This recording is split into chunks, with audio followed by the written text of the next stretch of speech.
ராமநாதபுரத்தில் 4.42 கோடி ரூபாய் மதிப்பீட்டில் கட்டி முடிக்கப்பட்ட தொழிலாளர் நலத்துறை ஒருங்கிணைந்து அலுவலக கட்டிடத்தை முதல்வர் மு.க.ஸ்டாலின் காணொலி காட்சி வாயிலாக திறந்து வைத்த நிலையில் மாவட்ட ஆட்சியர் சிம்ரன்ஜித் சிங் காலோன் ரிப்பன் வெட்டி அலுவலக பயன்பாட்டிற்கு கொண்டு வந்தார். ராமநாதபுரம் மாவட்ட ஆட்சியர் அலுவலகம் அருகே 4.42 கோடி ரூபாய் மதிப்பீட்டில் கட்டி முடிக்கப்பட்ட தொழிலாளர் நலத்துறை அலுவலகம் ஒருங்கிணைந்து அலுவலக கட்டிடம் திறப்பு விழா நடைபெற்றது.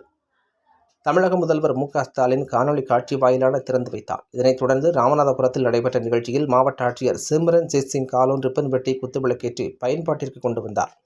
இந்த நிகழ்ச்சியில் தமிழ்நாடு வக்ஃபு வாரிய தலைவரும் ராமநாதபுரம் நாடாளுமன்ற உறுப்பினருமான கே. நவாஸ்கனி, சட்டப்பேரவை உறுப்பினர்கள் காதர் பாஷா, முத்துராமலிங்கம், சை. முருகேசன் மற்றும் ராமநாதபுரம் நகர்மன்ற தலைவர் ஆர்.கே. கார்மேகம், துணைத் தலைவர் பிரவீன் தங்கம், மண்டபம் ஒன்றிய செயலாளர் கே.ஜே. பிரவீன், முன்னாள் மாவட்ட ஊராட்சிக்குழு துணைத் தலைவர் வேலுசாமி, மாவட்ட ஊராட்சிக்குழு முன்னாள் உறுப்பினர் கவிதா கதிரேசன் மற்றும் தொழிலாளர் நலத்துறை அதிகாரிகள் மற்றும் அலுவலர்கள் கலந்து கொண்டனர்.